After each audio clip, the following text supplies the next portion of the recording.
Ano nga ba ang step increment?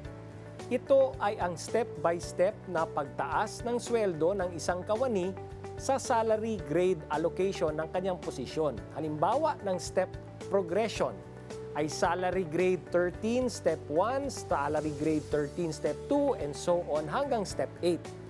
Para sa inyong katanungan kay oo, pwede ito, ngunit ito ay applicable lamang sa public health workers. Sa ilalim ng DBM-DOH Joint Circular No. 1 Series of 2016, pinahihintulutan ang pagbibigay ng one-step increment sa mga public health workers na nakapagtapos ng postgraduate degree tulad ng master's degree at doctoral degree.